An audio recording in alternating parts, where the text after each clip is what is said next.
want you to put the word out there that we back up. Understand me? We back up. We're putting the band back together. Forget it. No way. We're on a mission from God.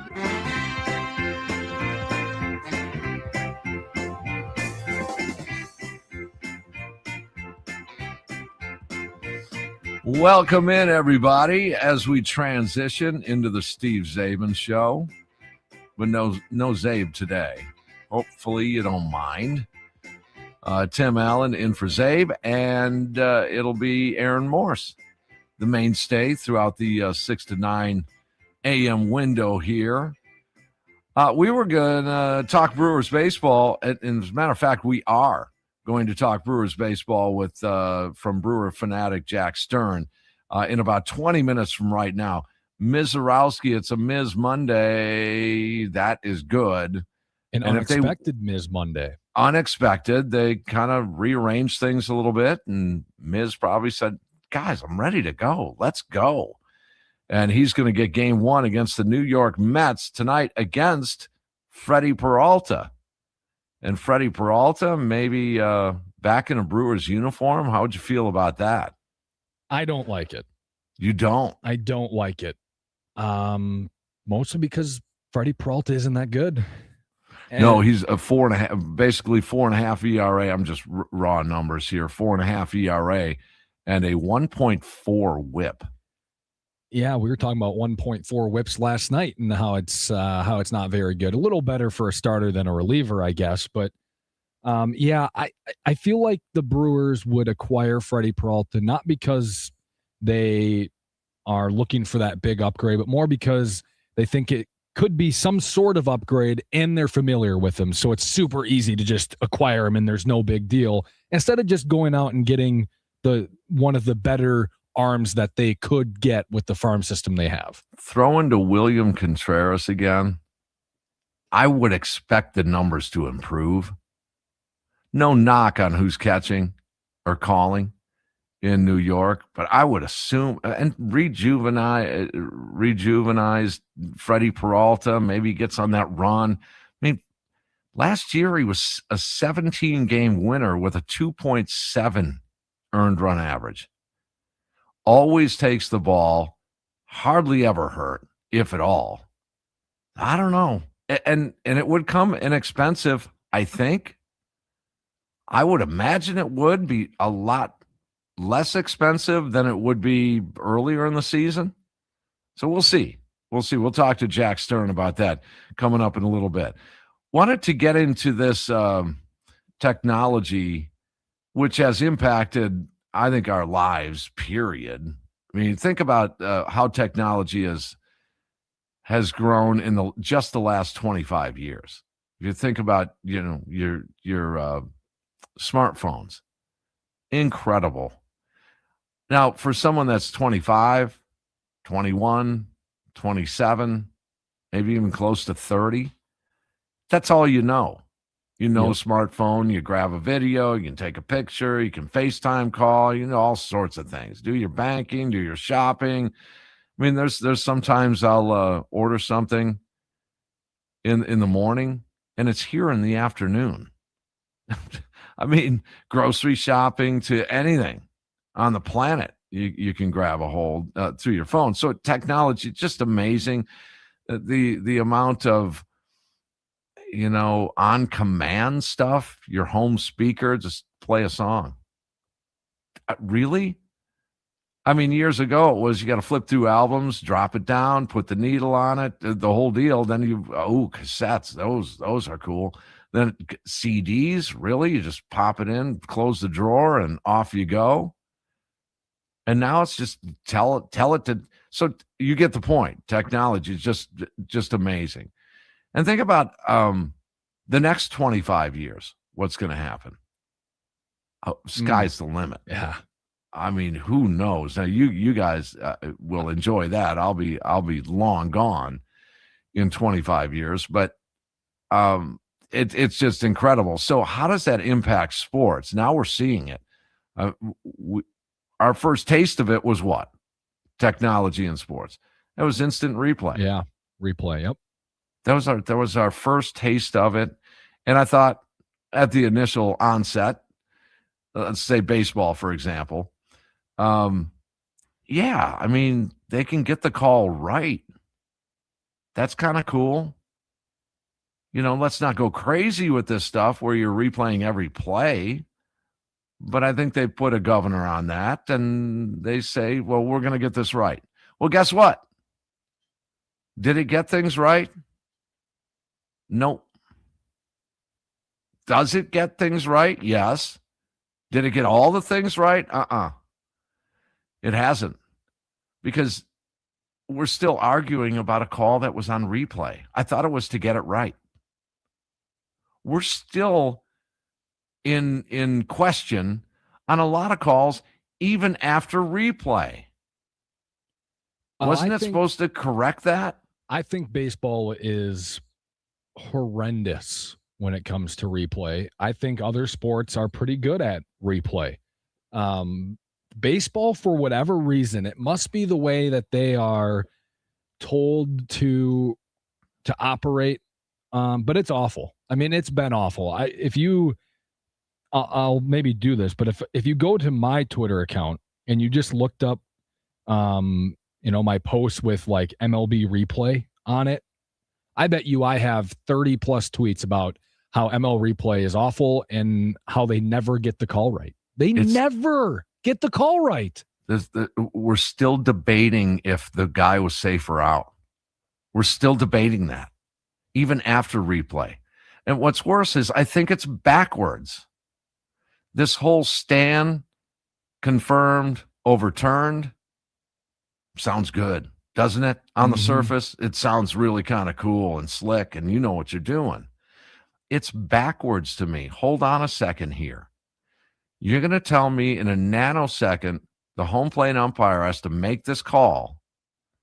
There's a pile of dust. There's asses and elbows and knees and legs all over the place. And we're going to hold more credence to that call than what we see on replay, even though we didn't conclusively see if he was safe or out. We knew more than that umpire knew with dust and elbows flying everywhere. Why does the original call hold more water than 7 different angles on a replay? And you're going to go with the call on the field simply because that's what he called it? No, reverse that. Give the replay the vast majority of safe or out. Yeah, I've never thought about it that way, about how, like, why do we go to replay and then use the call on the field as this, which is the worst call, which is the worst call out of all of what we've just seen through replay. Yeah, like the one I'm sure that is the reason why you're bringing this up was the William Contreras caught stealing the other day. Yeah, where it couldn't have been more obvious that he was tagged on the thigh before he touched the base. No, you can clearly see. I mean, it is about as obvious as it gets. Some of these, even if it were obvious, but it's not. Right. Even if it were 85%, 89% obvious, we just didn't have that. So what we do is we default to the guy that didn't have all these angles. You know how we can't, like, as a society, as a people, we can't agree on very much. There's always people who are going to disagree. And there's just certain things that you can find that are going to be that the majority of people agree on. This is one of them. Like, if you put on social media, you just took that clip of William Contreras throwing a second base to tag the touch of second base. If you just took that and said, what do you think, safe or out? Right. 95% of people are probably saying out. And we can't agree on anything. But yet you can't get it to 100. So you go with the call on the field, which is at like 12. Yeah. It should be reversed. Give the credence to the replay video instead of the original call. Then I'd have a better understanding of it. Okay, so you had replay. You bring in then a pitch clock. That's a little bit of a technology thing, right? Barbaric as it is. It's a countdown. Then you bring in ABS. It's not going to Again, technology. Fast forward, way down the line. Baseball is not going anywhere, folks. Attendance has been up for the last 4 years. It's not going anywhere, despite a lockout or strike or whatever that could or couldn't be in a few months. It's not going anywhere. So fast forward all the way through. It's not going to surprise me. And you're going to say, hey, I was listening to this radio show way back in 2026. This doofus on the air was saying that there's going to be these little things that are inserted into cleats. It's going to be inserted into gloves, bases, balls, bats. And they're going to be little diodes and triodes and little things that are going to conclusively prove if that glove touched something. Yeah. Maybe in football, you put little sensors. I was going to say you could put a sensor in a base. Yeah, on the base, on the foot, on the hands. Now you can't get. What are you going to do? Implant one into the fingernails? I mean, obviously there's restrictions to all of this. But it wouldn't surprise me that down the line they do this. Or you can get rid of all of it. How about that? Have we ever thought of that? You sound like the guy you're filling in for today. Oh, really? Okay. Steve Czaban is about as anti-replay as you can get. Really, the only one I like is the pitch clock. If I had to make a choice, that's the only one I like. Let's play ball here, guys. I know you guys take advantage of some of the stepping off or used to, now with the disengagement rules and things like that. They did take advantage of this, where they were just thrown over to throw over. We're going to take a break. That wasn't good for, I think, what the mass audience wanted in terms of appeal to the game. So you can flex on that a little bit. You can change. Check this out. This just came out the other day. Regarding technology in the game of baseball. MLB cracks down on using AI on dugout iPads during games to influence game strategy after teams installed custom apps on those devices. Now, let's keep in mind here, I'm going to stay consistent with my opinion. There shouldn't be iPads anywhere near that dugout. This should all be upstairs or on paper. You want to do your homework? Do your homework. I didn't like iPads on the sidelines of football games either. Do you think that in fact, I'll go you one further in football.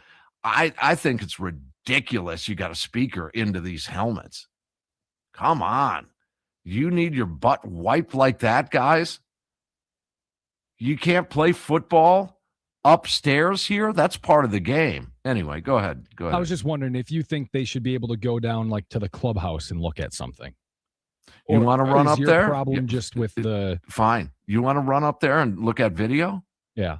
And look at a particular picture? Dugout. Not in the dugout. Yeah. No, it's too instant. And that's why they put this thing out. Check it out. AI has just been ejected from the game, the article says. MLB effectively outlawed the practice of using iPads during the game to access artificial intelligence and use of AI to shape game strategy. Teams were installing the custom apps that push the boundaries of the technology guidelines, and the iPads were being used beyond their intended purpose to include recommendations regarding substitutions, pitch calling, and other in-game decisions traditionally made by players and coaches. According to a commissioner's office memo that was issued June 11th, had the ban going into full effect on shortly after that, before the teams resumed from the All-Star break. As many as a third of the teams were using the iPads beyond their intended use. The league's review of technology found that no team broke the rules governing sign stealing and electronic device usage. Wait a second. So, yeah, they did. Let's see here. Quote, "Gotta stop the cheating before there's cheating now," one front office executive told The Athletic. On MLB-issued iPads, there are 3 tabs. The first contains MLB-provided StatCast data and multiple video angles. The second contains data related to the ABS system, and the third was a custom tab where the teams install apps. That third tab is now prohibited by the league. Rules have been enacted to try and reduce the amount of live information going into iPads. So then why don't you just get rid of the iPad? Yeah, I think it comes down to just being our society just greedy. I mean, these MLB teams are trying to push the boundaries so much that they're making decisions via AI Immediately, yeah. And I mean, and, like, come on. And How it's hard is based it? on a rev rate of the pitcher that's pitching right now. How hard is it to look at, oh, this guy hits 305 against lefties and only 235 against right? Like, is it really that hard to decide, like, if he's good or bad against a pitcher? But or if he's against an arm? susceptible to a sharp curve and the rev rate is high that particular day with that particular pitcher on that particular mound in that moment, that's where this is getting to. It's so advanced. They can get all of these numbers and print them off in the printer in the clubhouse before the game. I don't want to sound like the old man bitching about technology, and please forgive me if that's the way I'm coming out here. But again, is it making the game better? And sometimes we get lost in the details. Sometimes we get inundated with this impressive information via technology. We're so impressed that we're almost to default to say yes so quickly that we think it's an improvement without really kind of waiting this thing out a little bit. Let's hold the phone here. Let's wait until we see how this is going to impact. AI is such an incredible thing in so many facets of life that we have to hold back a little bit just to see how this is going to function in a given situation. In this case, it would be baseball. Wouldn't it behoove the league? Would it change the game that much not to have the iPad in? Would it change the game that much not to have replay? Would it change the game that much not to have the ABS challenge system in place? Those are the questions that need to be asked with a really broad kind of view of it. All right, the 715 is texting, and we need to address this. He says, what does adding AI actually improve? Y'all think technology is so evil. Who cares? There's still decisions to make, and the AI isn't a fortune teller. The teams who use it have an advantage. This is completely you being an old man complaining about technology. Okay. It's a tool. Fair enough. But I would disagree. I think there is advantage in having all of the information at one single time, right? You should be prepared pregame with the information you think you'll need. That's your job. It takes the game off the field. Right. That would be my what's the point of contention of a manager if you're just clicking on your iPad to see what decision to make? What team is going to be the first one to just hire a position coach to click some things on an iPad to tell them what pitcher to put in or what hitter to pinch hit? What's the point of that? In a sense, it takes the game off the field, where now the expertise would be in which apps you put on there and how you analyze on a given game, a given day. That's more of the game than it would be Andrew Vaughn trying to poke it to right field for a base hit on a given pitch. You see what I'm saying? Yeah. It now some of your better players will be in the front office. All right, this one's good. The 715, same guy texts back and says, Tim, I feel like you would have argued when they first started using gloves. No, that's funny. Those flat ones with just fingers on them, right? You got to catch it with your bare hands, you wimps. No, but it takes some of your better players now off the field. Yeah, more creative, cerebral intelligence and it puts it in that front office. And I don't mind that necessarily, to have some really, really intelligent Harvard Ivy Leaguers that have developed their own algorithms. And that's really important in the game of baseball. They all have variations of that, how they analyze a particular player. Yeah. And I don't think we are anti more information. I think we're anti getting it at the snap of a finger throughout a game. Like, if you want all of this information pregame, go for it. At least for me, I don't know if you feel the same way, Tim, but I think whatever, if you want all that information, you want AI helping you pregame before a 6:40 first pitch, but once 6:40 hits, whatever information you've got. It's like taking a test. You can't, in the dugout, right? Have your cheat sheet with you while you're taking a test. You should have all the information pre-test. I want the players to play on the field. And, when you have a quarterback in the NFL getting chirped at in his helmet all the way, and I know there's, certain, I think it's 15 seconds, they snap it off, where if he's going to call an audible, he's got to do it, without the help of the coach there. But I mean, just let it be the game physically on the field. The mental part of it, yeah. The intestinal fortitude, the go get them, the do your homework and all that. I love all that. And if the tools outside of that game can help you within the game, I'm fine with that too. But keep them outside the game. And once the game starts, as Aaron just pointed out, let's go. Now it's physically making moves, and it's mentally making decisions. I don't know. We'll talk to Jack Stern about the Brewers and how they just swept the Miami Marlins. And let's not underestimate the Marlins. They're a pretty good ball club. So we'll talk some Brewers baseball on the other side here. Steve Czaban Show. No Zabe today. Aaron Morse, Tim Allen, keeping you company in the Wisconsin Sports Radio Network studios.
You can watch the Steve Czaban Show with Josh Albrecht on the Growth Law video stream on Instagram Live, X, YouTube, Facebook, at WI Sports Radio. Injured, Growth gets it.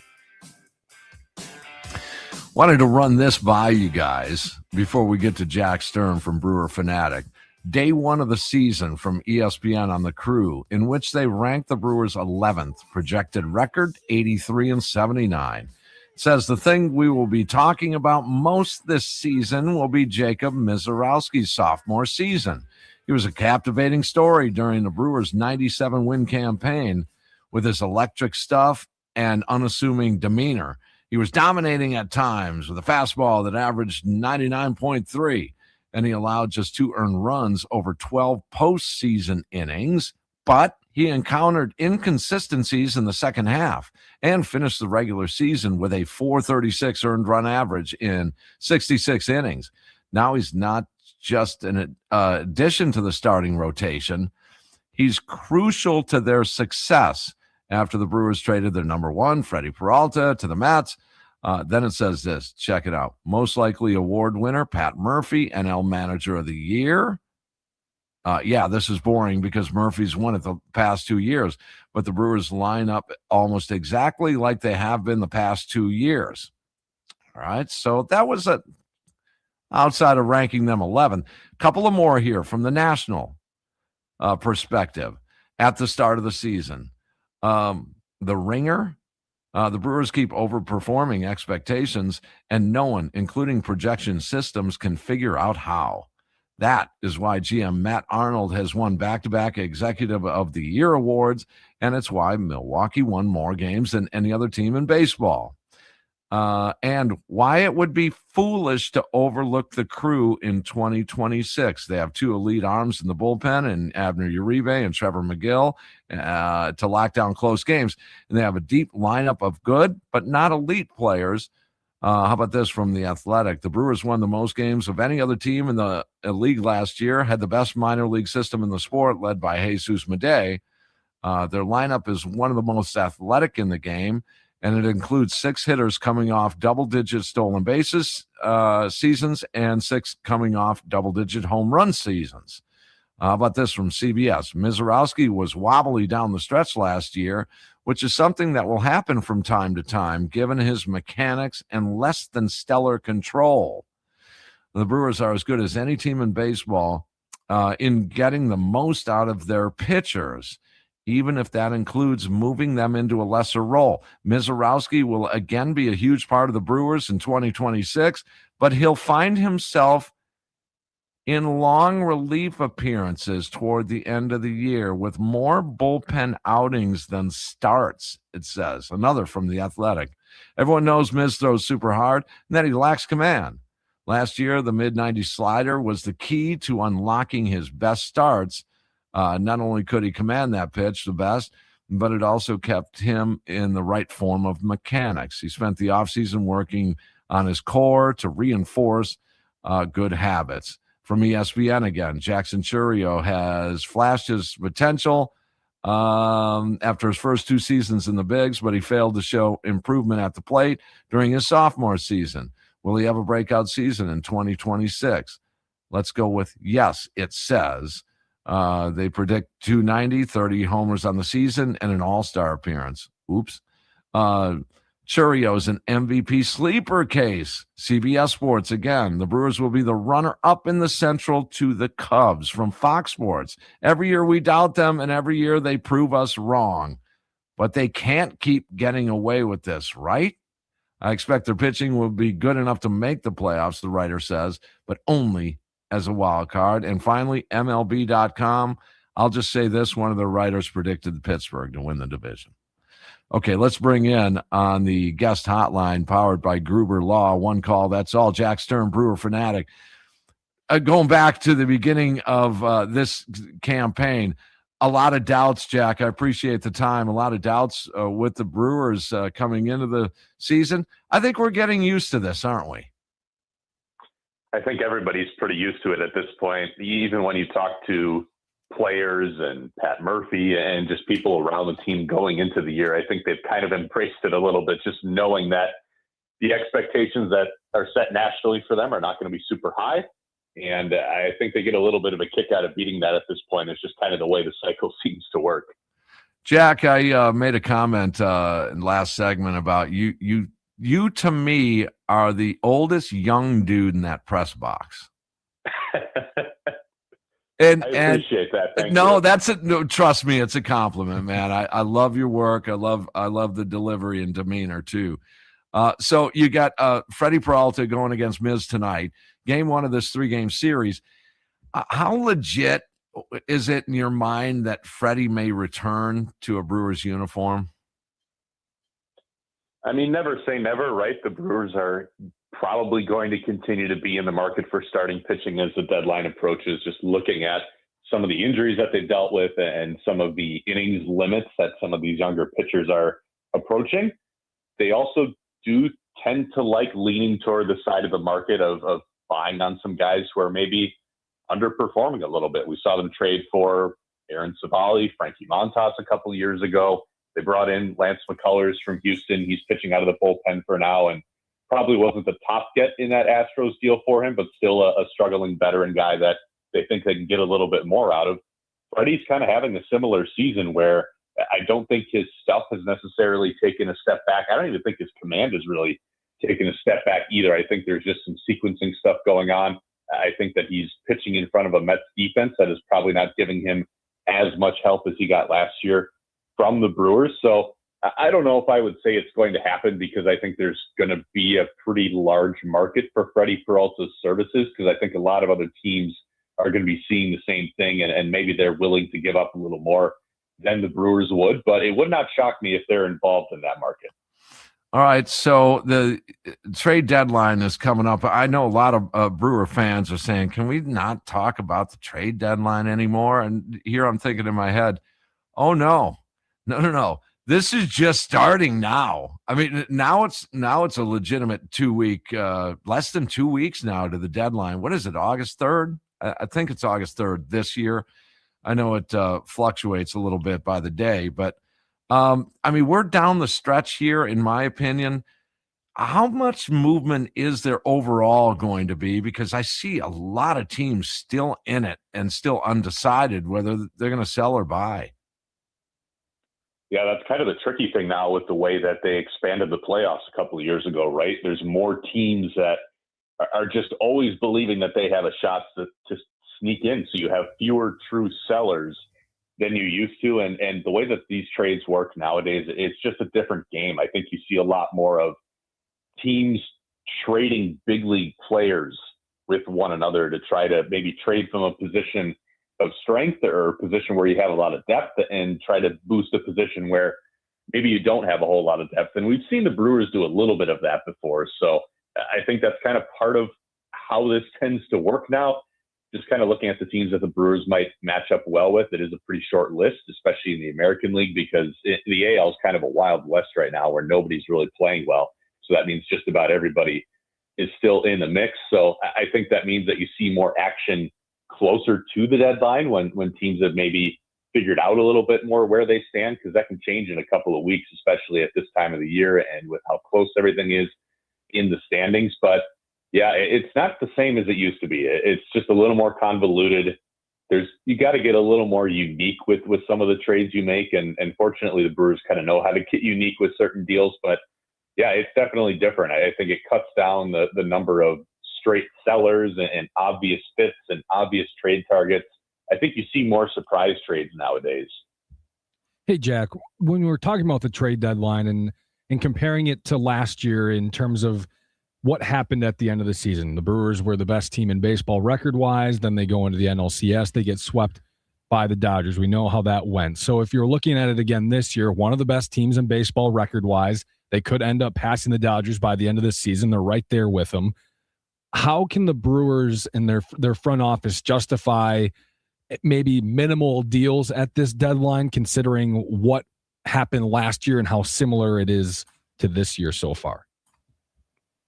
I think you need to be able to look at the team you have right now and say, this team, when they get deep into October, they're going to have what it takes to get the job done, or they're going to be able to continue playing some of their best baseball in October. that's really all you can hope for. I think that you put your best foot forward in those games, and that's clearly not what happened by the time the Brewers got to the NLCS. I think you had a lot of guys who were inexperienced and they were feeling some fatigue at the end of the year and just not playing very competitive baseball. I think the pitching for the most part held up pretty well. It was mainly on the offensive side. And look, they faced really, really good pitching. The Dodgers pitched extremely well in the World Series too after that. So the Blue Jays got to them a little bit more and pushed them a little more, but they did still pitch well down the stretch. Yamamoto was fantastic for them in the World Series. But the point remains, you need to be able to say, we don't necessarily need to fortify these positions because we think that these guys are going to continue to produce in October. And how do you do that? Do you try to manage the workloads a little bit better in the regular season?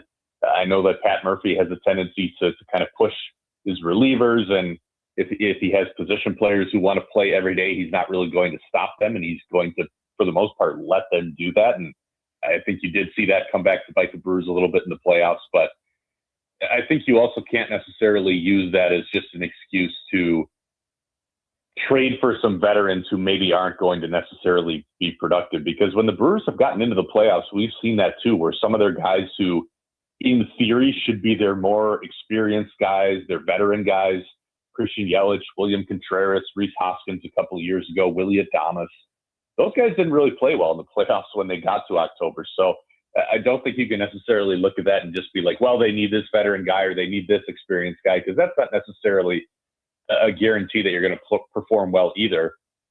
Getting there is the first part of the battle, and we know that the Brewers are very, very good at that. The second part of the battle is you have to be able to play some of your best baseball in the playoffs. And then the third part is you usually have to get a little bit lucky too, because that's just kind of how the playoffs work. It is a little bit of a crapshoot, but you do have to be able to put yourself in better positions in those games than I think the Brewers have. So to me, you to justify not doing a ton or justify some more modest moves, you really need to be able to feel confident in your ability to have these guys ready mentally and physically for a deep playoff run. And I don't know that that's what they had last year.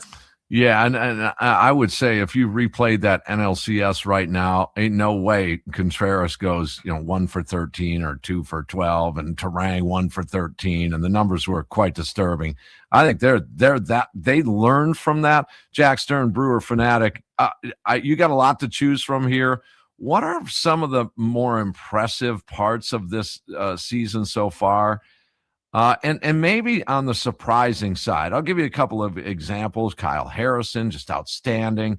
The young Brewer pitchers, the Drowens and Sproats and Gassers of the world, Coleman Crows, and is it Jake Bowers? I mean, there's a lot to choose from here, but what might have surprised you the most was some of the success they've had.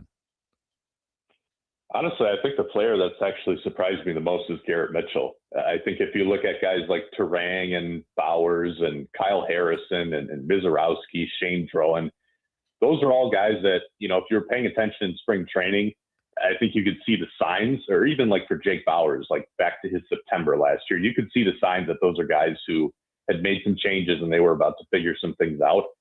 I did not expect that was going to be the case for Garrett Mitchell. I've always been one of the lower guys on his profile. I've always said pretty consistently that there's a very high ceiling there if he figures it out. Like, he's probably got a higher ceiling than Jackson Chourio if he figures it all out. But there's a very low floor there just because there's a lot of swing and miss. He's had that hole at the top of the strike zone, high fastballs, just an issue in his swing path up there. But he's very athletic, very strong, very fast, all that stuff. And we've seen it come together a lot better than I thought it was going to this year, especially the run that he's been on for about the last month and a half. I don't know if he's necessarily going to continue this where he's going to be this good, but I was someone who really thought that as he got more big league playing time and his teams kind of learned how to pitch him a little bit, he was going to struggle pretty heavily at the plate. That obviously has not been the case, and he's actually, especially lately, with some guys like Bryce Terang struggling a little more, Christian Yelich struggling a little more, William Contreras has been fine but not amazing. Garrett Mitchell has kind of been right at the heart of the Brewers continuing to have some success here over the last month and a half, even when they haven't necessarily been at their best. All right, so real quick, I've got, as you know, the Potawatomi Sportsbook post-game show tonight after the game. We're going to give you a chance. Tape is rolling. We're recording. Ms. Give me Jack Stern. Give me Mrs. line tonight. I'm going to go 6 innings, 2 runs, 9 Ks. Ooh, okay. I'm going to go, and Aaron, you too, get ready. I'm going to go 7 innings, 1 run, and double-digit strikeouts. 7, 1, and 10. I'll go. Jack's got 6.29. Yeah, I'll go 6 1/3 with 1 run, 3 walks, and 8 strikeouts. Okay. Little bout of wildness in there for Aaron Just Morris. a little bit. Okay. Very good. Jack, I mean that. I mean this in a good way. The oldest young dude in that press box. You sound great. I enjoy your work, man. We'll talk again, okay? Sounds great. Thank you. All right. Jack Stern, Brewer Fanatic. We'll take a break. It's 9 to noon with Kuhn coming up here as we'll button up the Steve Czaban Show. After this, there's Aaron Morris, Tim Allen in for Zabe today here in the Wisconsin Sports Radio Network studios.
The Wisconsin Sports Radio Network, proudly outfitted by Berghardt Sporting Goods, our official apparel partner. Outfit your team or company with custom apparel today at bsg1881.com. All right, 9 to noon with Kuhn, Rami Makloff, Brandon Snide in just a couple of minutes here. We've got Brewers coverage here on the Wisconsin Sports Radio Network with the leadoff show, getting you ready for game one of this 3-game series against the New York Mets. And I just read a little blip this morning about David Stern's future. Ooh, really? I don't know. I've said this in years past when Stearns was here in town. Imagine David Stearns with a payroll to dole out. Uh-oh. It's not working out really well, is it? No, not really. No, Leadoff show is going to get you ready at 5 o'clock. And then after the game, I'll be with, I don't know. We're going to flip Tonight, a coin. You're saying? Yeah. Tonight Don't. Oh, I am. Okay. Yeah. Okay. I think all don't week you're know. with Sparky. Maybe. Could be. I'd have to check that, but Might for be. Sure, It's out of here. Gone. Wild Bill last night. That was amazing. That was like, what a finish. But yeah, Potawatomi Sportsbook post-game show after the game. We'll be talking Brewers baseball. And again, in terms of the trade deadline, yeah, it's worth talking about. I thought your question to Stern was really good, Aaron, in that given what happened last year, and they're in a similar situation this year, and that's the caveat, the similar situation part of that question, that was really good. So I hadn't thought about it that way, that this is very similar to last year. Yeah, and if you have a cheat sheet, if you have, you can go back and look at what happened. You know, it's hard for me to say, okay, well then you can't make a big move or shouldn't make one because history tells us you should have. I find it hard to believe that, as I told Jack, that Terang and Contreras Contreras had a couple of hits in that series, but Christian Yelich, they can't do that bad again. There's just no way. Even with good, look what they did to this Marlins pitching staff over the weekend. They hung tough. It's pretty good. Yep. Yeah, and those are 3 really good pitchers. So, all right, so 9 to noon with Kuhn, Rami Makloff, and Brandon Snide on the way in just a couple of minutes here. So for Aaron Morse, my name is Tim Allen. Are we back to normal tomorrow? Sort of? Kind of? Yeah, kind of. It's Josh and I, and then Josh and I are filling in for Zabe all week. Got it. Yeah. All right, you guys have a good day. I'll see you guys tonight on the post-game show. And thanks for listening. 9 to noon with Kuhn on the way next here on the Wisconsin Sports Radio Network.